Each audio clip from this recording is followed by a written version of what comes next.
O Quarteto Fantástico é uma das equipes mais antigas da Marvel, sendo mais antiga até mesmo que o Hulk, ou Homem-Aranha. Mas apesar de ser tão antiga, existem várias curiosidades e fatos sobre seus integrantes e a equipe em si que várias pessoas desconhecem. Então, aproveitando o hype do Quarteto Fantástico da Marvel que lançou esses dias, fiz um vídeo sobre 40 fatos que você não sabia sobre o Quarteto Fantástico, sendo 10 fatos sobre cada integrante do quarteto. E vamos começar com Johnny Storm, o Tocha Humano. Não foi o primeiro Tocha Humano. Jim Hammond, o Tocha Humano original, é oficialmente o primeiro herói que a Marvel criou, aparecendo pela primeira vez em Marvel Comics número 1, publicada em outubro de 1939, dividindo as páginas com o Namor e o Anjo. Mas, como ele apareceu algumas páginas antes, acabou sendo listado e confirmado pela própria Marvel como o primeiro super-herói da editora. E ao contrário do Johnny Storm, o Jim é um androide sintético, desenvolvido pelo cientista Phineas Horton, lá na década de 30, e ele foi projetado para ser uma inteligência artificial avançada,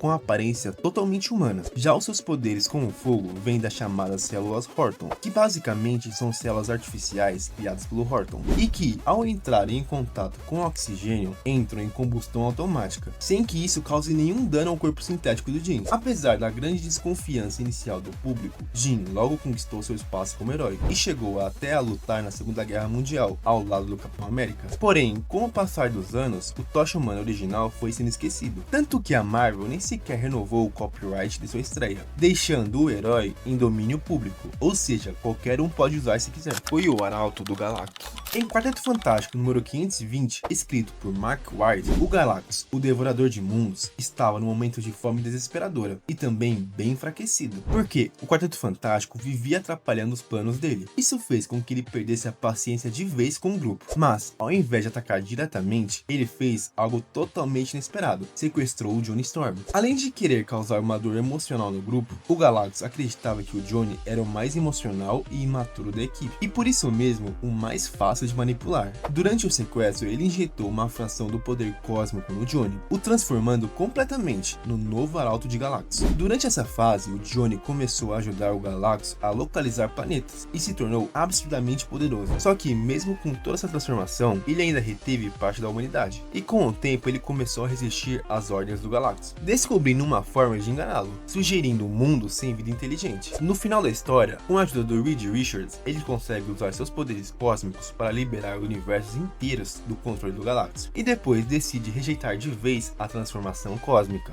em um transtorno de estresse pós-traumático. Durante a saga chamada 3, uma brecha entre a Terra e a Zona Negativa é aberta. Enquanto o Reed Richards e o Coisa tentam impedir uma invasão, o Johnny acaba ficando para trás, lutando sozinho contra uma horda de monstros da Zona Negativa, segurando a barreira para que o grupo conseguisse escapar. No final da edição, ele é visto sendo cercado e aparentemente morrendo ao ativar sua chama máxima e ser engolido pela multidão, mas na verdade ele não tinha morrido. Ele foi capturado vivo por um exército gigantesco de criaturas da Zona Negativa, liderada por ninguém menos que o Annihilus, o conquistador interdimensional. Annihilus queria transformar o Johnny em seu novo campeão de arena, um tipo de gladiador, para entreter os seres da Zona Negativa. Para criar o guerreiro perfeito, ele precisava quebrar o espírito do Johnny. Usando tecnologias de tortura e reanimação, ele fez o Johnny reviver a própria morte dezenas, centenas e talvez milhares de vezes, matando, curando e o matando de novo, num ciclo de sofrimento que durou o equivalente a 2 anos dentro da Zona Negativa, embora para o quarteto tenha passado apenas alguns meses. Depois desse segundo ano, o Johnny finalmente consegue reunir outros guerreiros capturados e liderar uma revolta contra o Imperador, e é assim que ele consegue escapar e voltar para a Terra, surpreendendo todo mundo na edição Quarteto Fantástico número 600, já que todos achavam que ele estava morto. Porém, quando Johnny voltou, ele não era mais o mesmo. Ele deixou de ter aquele lado cômico que sempre teve e passou a carregar traumas profundos, inclusive desenvolvendo PTSD severo.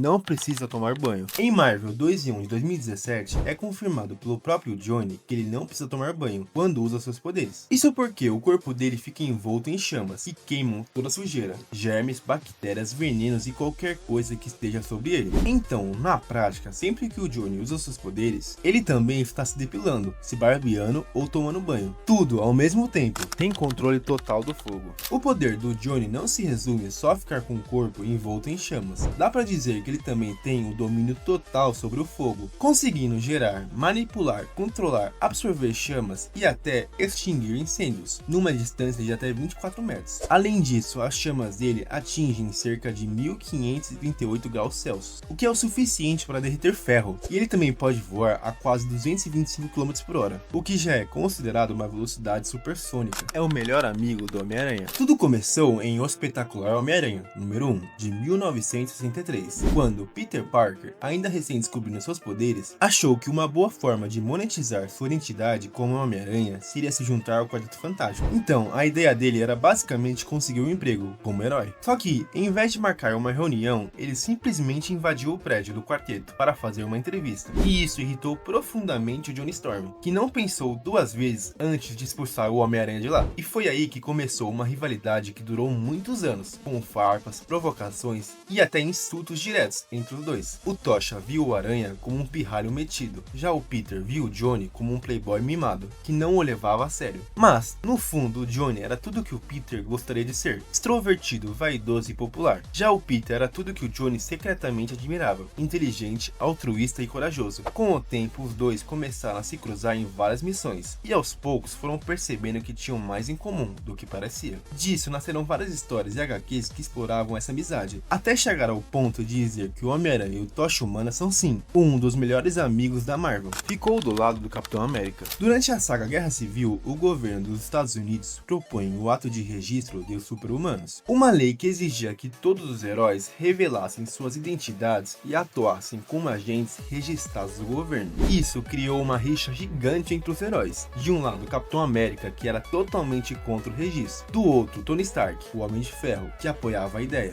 E no Quarteto Fantástico isso não foi diferente. A Sue e o Reed ficaram inicialmente do lado do Tony. O Reed, inclusive, teve um papel importantíssimo na construção de prisões e tecnologias para capturar o Capitão América e seus aliados. Por outro lado, o Johnny foi abertamente contra o ato de registro. Ele era um defensor da liberdade individual dos heróis e acreditava que revelar suas identidades colocava em risco não só eles, mas também suas famílias e pessoas próximas. Para ele, aquilo tudo era uma forma de controle autoritário. Já o Coisa se recusou a escolher um lado e decidiu sair dos Estados Unidos, indo para a França durante boa parte da guerra. E foi nesse clima tenso que aconteceu um dos momentos mais marcantes da história. O Johnny foi a uma boate como acompanhante e acaba sendo reconhecido por um grupo de civis furiosos com os heróis. Ele é brutalmente espancado com garrafas, socos e tacos de beisebol, e o ataque o deixa em coma por várias edições. Esse ataque teve um impacto enorme na mídia e acabou sendo um dos grandes catalisadores para a aprovação do ato de registro, virando um símbolo do quanto a opinião pública estava dividida e inflamável. Quando o Johnny acorda, ele consegue convencer a sua irmã a abandonar o lado do Tony Stark e se unir ao Capitão América, e os dois juntos passam a ser considerados fugitivos do governo. Depois da guerra, o Reed e a Sue decidem tirar um tempo longe do Quarteto Fantástico para se reconectar como um casal, e o Johnny e o Ben assumem temporariamente a liderança da equipe. Para completar o grupo, eles convidam ninguém menos que a Tempestade e o Pantera Negra para fazer parte do novo Quarteto Fantástico. Tinha só 16 anos. Johnny Storm foi criado por Stan Lee e Jack Kirby em 1961 como membro fundador do Quarteto Fantástico, sendo o mais jovem e impulsivo do grupo. E ao contrário dos heróis perfeitos da concorrência, o Stan Lee cria personagens com falhas, humanos de verdade, que brigassem entre si e enfrentassem problemas reais. E o Johnny simbolizava isso perfeitamente. Diferente das adaptações para o cinema, nos quadrinhos, o Johnny tinha só 16 anos quando tudo começou. Ele era apenas um adolescente, o que contrastava demais com o Reed, que já era um adulto cheio de responsabilidades, e muitas vezes sem a menor paciência para lidar com a imaturidade dele. Em chamas é só um mantra. Johnny Storm pronunciou a frase em chamas para ativar seus poderes e cobrir seu corpo em chamas pela primeira vez em Quarteto Fantástico, número 4, de 1961. Mas o Johnny não precisa realmente dizer em chamas para acionar seus poderes, ao contrário do Shazam, por exemplo. Ele poderia simplesmente inflamar-se silenciosamente, servindo mais como um ritual de motivação, ou uma espécie de mantra que o ajuda a entrar em cena, além de avisar seus aliados e leitores com estilo que algo importante vai acontecer. Pode mudar de cor. Seus poderes permitem chamas vermelhas, laranjas ou até azuis, dependendo do que ele quer. Passando por Reed Richards, o Senhor Fantástico. Reed Richards é autista. Em algumas histórias canônicas da Marvel, como por exemplo na edição Quarteto Fantástico 1, 2, 3, 4 de 2001, foi confirmado que Reed Richards se encaixa no espectro autista. Mas não é só isso. Na edição Quarteto Fantástico temporada 1 de 2012, escrita por Roberto Aguirre Sacasa, o Senhor Fantástico Fantástico se autodeclara autista e revela que, naquele momento, estava buscando uma cura para sua condição. A partir daí, muitos fãs começaram a relacionar diversos comportamentos do personagem ao espectro autista. Reed frequentemente demonstra sinais de isolamento emocional e uma dificuldade em perceber pistas sociais sutis. Além disso, ele apresenta um hiperfoco intenso na ciência e adota padrões de comportamento altamente sistemáticos. Pode esticar o cérebro. O poder do Senhor Fantástico vai muito além de simplesmente esticar seus membros. Em situações críticas, ele pode esticar seu cérebro inteiro ou aumentar apenas a área que deseja. Um exemplo disso está em Quarteto Fantástico Ultimate, número 25, de 2005, quando Sue Storm pede para o Reed decifrar inscrições atlantes. Embora a tradução de idiomas não seja sua especialidade, Reed adapta sua mente para criar uma fórmula matemática capaz de decifrar os símbolos. Outro exemplo acontece em Terra X, número 7, de 1999. Em uma realidade alternativa, o Reed idoso estica seu cérebro para replicar as habilidades telepáticas de Charles Xavier, e com isso ele consegue usar a unidade cérebro para localizar inumanos desaparecidos. Mas não se engane, esticar a mente não serve apenas para aumentar sua inteligência. Essa habilidade também torna o Reed resistente à telepatia, pois ele pode reorganizar sua mente para impedir que telepatas leiam seus pensamentos. Pode mudar o seu rosto. Uma das habilidades mais raras e menos utilizadas por Reed Richards é a capacidade de remodelar completamente seu rosto, imitando outras pessoas com um nível de detalhes impressionante. Apesar de ser pouco explorada, essa habilidade foi, curiosamente, uma das primeiras a aparecer logo na segunda edição da equipe, em Quarteto Fantástico número 2, de 1962. Nessa história, Reed utiliza seus poderes elásticos para alterar temporariamente suas características faciais, o que permite que ele disfarce e investigue sem ser reconhecido. Bem, uma teoria minha sobre o motivo dessa habilidade, mesmo sendo tão útil, ter sido deixada de lado ao longo dos anos, é que ela lembra muito o poder de outro personagem, bem famoso e parecido com Reed, o Homem Borracha, da DC. E talvez, para evitar comparações entre os dois, a Marvel tenha decidido esquecer essa capacidade do Reed. Mas claro, isso não é nada oficial, é apenas um achismo meu. Financia o Quarteto Fantástico. Você já se perguntou, como um Quarteto Fantástico consegue se bancar? Ao contrário do que muita gente pensa, a equipe não recebe nenhum tipo de apoio financeiro do governo, nem vive da imagem pública. Na verdade, todo o financiamento do Quarteto Fantástico vem do próprio Reed Richards. A equipe e a empresa são sustentadas principalmente pelos lucros das patentes criadas por Reed e pelos royalties das tecnologias desenvolvidas por ele. Além disso, como revelado em Quarteto Fantástico número 271, nos anos 80, Reed herdou uma herança de sua família estimada em 2 bilhões de dólares. Tem um limite máximo. Em Quarteto Fantástico número 358, de 1991, foi revelado que Reed Richards consegue se esticar até cerca de 460 metros no máximo. Qualquer coisa além desse limite começa a causar uma dor insuportável e instabilidade muscular em seu corpo. É mais inteligente que Tony Stark. Em Homem de Ferro, volume 6, número 16, Tony Stark, que nesse ponto já é um portador de poderes cósmicos, declara que elevou a inteligência de todos os nova-iorquinos ao seu nível. Segundo ele, sua intenção era fazer com que qualquer pessoa que morasse em Nova York fosse tão brilhante quanto ele.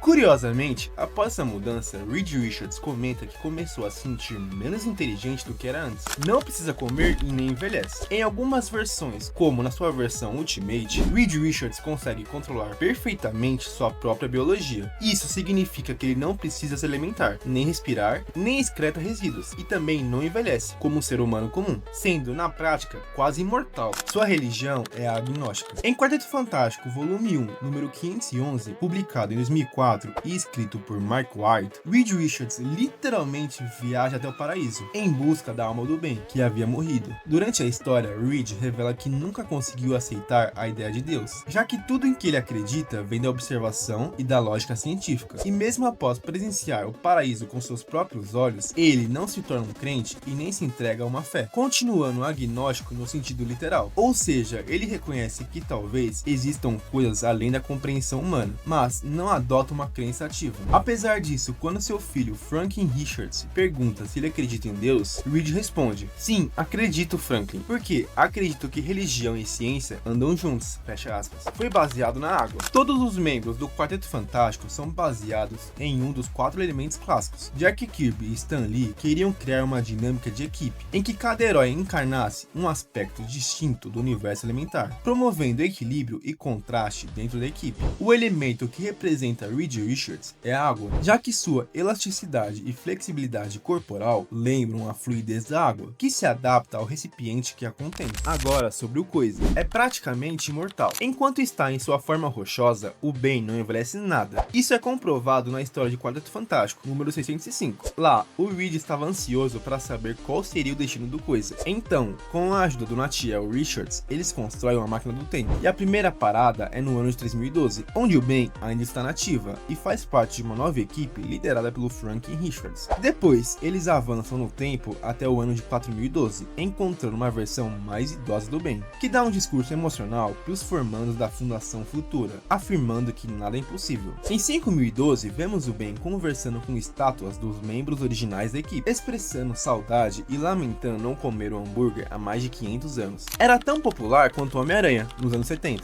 Em meados da década de 1970, o Quarteto Fantástico foi frequentemente o segundo título mais vendido da Marvel, ficando atrás apenas do Homem-Aranha, nas listas de circulação, com vendas estimadas em cerca de 225 mil cópias por mês em 1963, contra cerca de 273 mil cópias do Homem-Aranha. Mas o público e os fãs tinham um personagem favorito entre os membros do quarteto, e não era o Senhor Fantástico, nem a Mulher Invisível e nem mesmo o meu favorito, o Tocha Humana. O principal atrativo do quarteto era o Coisa, que foi um dos poucos personagens da Marvel nos anos 70 a ter sua própria revista regular, chamada Marvel 2 em 1, cujo foco principal da série era o Coisa se unindo a outros heróis do universo Marvel. E em cada edição, o Coisa formava uma dupla com outro herói, tendo um total de 100 edições ao todo. Após o fim da publicação dessa revista, ele ganhou uma nova revista solo. Sua religião é a judaica. Benjamin Jacob Green nasceu no Brooklyn, em Nova York, e sua família é de origem judaica. Esse fato faz parte da história do personagem desde sua criação, já que a Marvel, especialmente nos primeiros anos, buscava inserir diversidade e representar diferentes etnias e culturas nos seus personagens para criar um universo mais rico e próximo da realidade. Vale lembrar que o próprio Stan Lee e Jack Kirby eram judeus. Embora o fato do Coisa ser judeu seja mais implícito, isso já foi confirmado em algumas HQs, fontes oficiais da Marvel e entrevistas. O maior exemplo disso acontece em 2006, na edição O Coisa, volume 2, número 8. Na história, Ben decide comemorar seu Bar Mitzvah aos 83 anos, 13 anos após sua transformação em Coisa, simbolizando a idade judaica tradicional para essa cerimônia. E durante a cerimônia, o Ben recita uma oração que é uma das mais importantes no judaísmo. Tá na hora do pau é fruto de adaptação. O principal bordão do Coisa não foi introduzido junto com o personagem. Na realidade, demorou 22 edições para isso acontecer. Mas talvez o mais legal dessa frase é que ela é um fruto de uma adaptação para a língua portuguesa. O bordão original em inglês é It's Globbering Time, que seria algo próximo de É a hora de esmagar. Mas a tradutora da época tinha total liberdade para adaptar e achou que uma pequena mudança seria melhor, adaptando para Tá na hora do pau. Uma capa trocada por engano com a DC. Em abril de 1981, aconteceu talvez um dos erros mais bizarros envolvendo a Marvel e a DC da história. Milhares de exemplares de Marvel 2 em 1, número 74, foram impressos com a capa de Jovens Titãs, número 6, da DC. Imagina você vai na banca e vê uma capa do Jovens Titãs, seu grupo favorito, e ao levar o quadrinho e abrir, percebe que é um quadrinho do Coisa. Esse erro raro tornou essas edições extremamente colecionáveis e caras. Jack Kirby se via no Coisa. Ben Green compartilha várias semelhanças com Jack Kirby. Ambos nasceram no Lower West Side de Nova York, cresceram em famílias judias e imigrantes e enfrentaram dificuldades financeiras. Além disso, os dois serviram na Segunda Guerra Mundial e voltaram com traumas psicológicos. O nome completo do Ben é Benjamin Jacob Green, que é uma combinação dos nomes do pai do Kirby com o próprio nome de nascimento dele. O Kirby sempre é descrito com uma personalidade forte, intensa e às vezes brigona, sendo meio durão por fora, mas com um coração enorme por dentro, o que é exatamente a mesma personalidade do Coisa. Já derrotou o Hulk. O Coisa e o Hulk já brigaram várias vezes, mas na maioria das vezes o Coisa acaba sendo derrotado, com exceção de uma única vez, que acontece em Quarteto Fantástico, número 13, de 2019. Na história, o Ben está curtindo sua lua de mel com a Alicia, mas para atrapalhar, o Hulk, sob o controle do Mestre das Marionetes, aparece e ataca o Coisa. E durante a briga, o Ben desfere um soco tão poderoso que quebra o próprio braço e nocauteia o Hulk. Essa é considerada a única vitória formal e real do Coisa sobre o Hulk. E o próprio Stan Lee já afirmou que, em uma luta justa, o Hulk sempre sairia vencedor, embora o Coisa seja mais rápido e inteligente inteligente. Uma semana de humanidade por ano. Em Quarteto Fantástico número 574, publicado em 2011, o Ben toma uma fórmula desenvolvida pelo Franklin e pela Valéria, filhos do Reed e da Sue, que o devolve à forma humana por apenas 7 dias por ano. Capitão Pirata por engano. Em Quarteto Fantástico número 5, o quarteto volta no tempo para resgatar o tesouro do Barba Negra, mas com o decorrer da história, o Ben é coroado Capitão Pirata da tripulação e acaba virando uma lenda histórica que inspirou o verdadeiro Barba Negra. Quase foi um réptil. Originalmente, Jack Kirby imaginou o Coisa como uma criatura monstruosa, com uma pele grossa e rochosa, algo que lembrasse um ser quase primordial, ou até alienígena. Alguns esboços iniciais mostram traços mais bestiais e menos humanizados, com características mais animalescas, possivelmente inspiradas em répteis. No entanto, essa ideia foi abandonada em favor da versão final, na qual o Ben se transforma numa criatura rochosa após a exposição à radiação cósmica. E por último, mas não menos importante, a Susan Storm. Era a donzela em perigo. Em Quarteto Fantástico número 1, lançado em novembro de 1961, a Susan Storm só podia ficar invisível e não tinha nenhum tipo de força ofensiva ou capacidade real de defesa, além do elemento surpresa, ou seja, sua utilidade em combate era praticamente nula. E para piorar, muito das histórias giravam em torno do resgate da Susan por parte da equipe. Ela era constantemente raptada por vilões, como o Dr. Destino, Namor ou o Mestre das Marionetes. A própria capa da primeira edição até zoava isso, sendo possível ver a Susan dizendo: "Não consigo ficar invisível rápido o suficiente", enquanto ela é capturada por um monstro. Stan Lee chegou a receber várias cartas de fãs chamando a Sue de inútil e pedindo que ela fosse retirada do grupo. A coisa ficou tão séria que até rolou uma votação interna, e no fim decidiram manter a Susan na equipe. A Marvel chegou a responder isso diretamente na edição número 11, defendendo e promovendo a personagem. Embora a Sue já tenha ganhado seus poderes de campo de força em Quarteto Fantástico número 22, de janeiro de 64, foi só com John Byrne que ela realmente se transformou de vez. Ele foi quem a renomeou de Garota Invisível para Mulher Invisível, simbolizando essa transição de fase. A personalidade dela também foi mais desenvolvida, deixando de ser somente uma coadjuvante emocional do grupo e passou a tomar decisões estratégicas ao lado do Reed, além de protagonizar seus próprios conflitos e dilemas internos. É a mais forte do quarteto. O verdadeiro poder da Sue Storm não é só a invisibilidade, mas a manipulação de energia psíquica para criar campos de forças invisíveis. Podem ter densidade e formas variáveis, com uma utilidade praticamente infinita. Ela pode criar lâminas, martelos, campos que explodem órgãos internos dos inimigos, além de escudos que resistem a mísseis, lasers e até explosões nucleares. Para você ter uma ideia do quão forte ela é, em Quarteto Fantástico 166, a Sue consegue parar o Hulk com uma barreira que o deixa totalmente desorientado. Já em Wolverine número 22 de 2003, ela cria campos de força dentro dos pulmões do Wolverine, causando dor extrema e asfixia.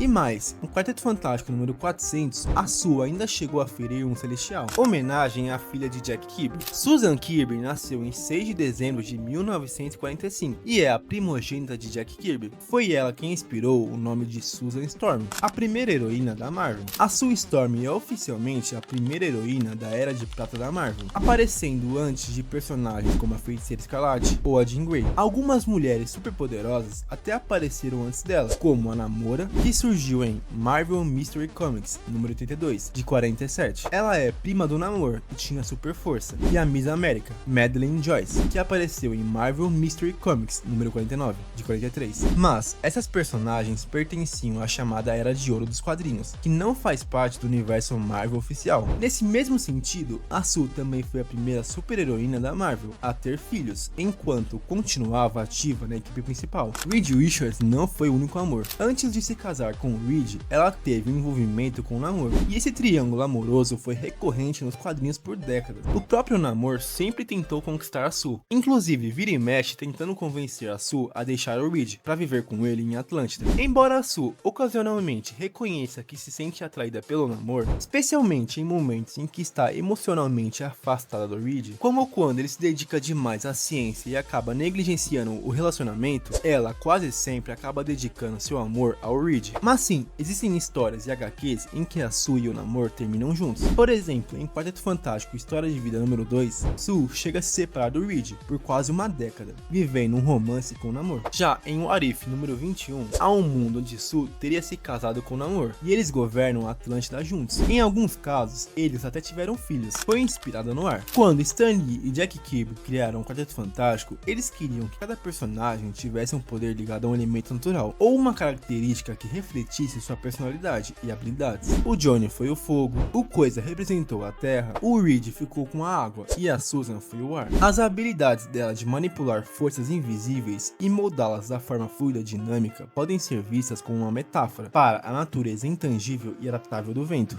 Já atuou como uma agente secreta da SHIELD. Venhamos e convenhamos, a Susan seria a espiã perfeita. Seus poderes são ideais para essa função, por isso que em algumas histórias nos quadrinhos, como na série Mulher Invisível de 2019, ela usa seus poderes de invisibilidade e campos de força para realizar missões de espionagem para a organização. Tomou um retcon. Quando a Susan foi criada por Stan Lee e Jack Kirby em 1961, ela foi apresentada como uma jovem atraente, tentando começar uma carreira no mundo da moda. Isso refletia os padrões culturais da época, mas com o tempo ficou claro que essa imagem não representava a complexidade e as habilidades dela. Além disso, muita gente criticava a ideia de uma mulher inteligente e cientista ser retratada como um modelo, dizendo que parecia estereotipado demais. Então, para evitar isso, em 2013, na edição Quarteto Fantástico Volume 4, número 4, a Marvel fez um retcon na juventude da Sue, tirando totalmente essa carreira de modelo dela. Foi possuída por uma entidade. Malícia é uma entidade maligna, uma força psíquica que pode possuir pessoas tomando o controle total delas e fazendo com que elas ajam contra sua vontade. A possessão da Sue aconteceu em Quarteto Fantástico, número 280, de abril de 1985.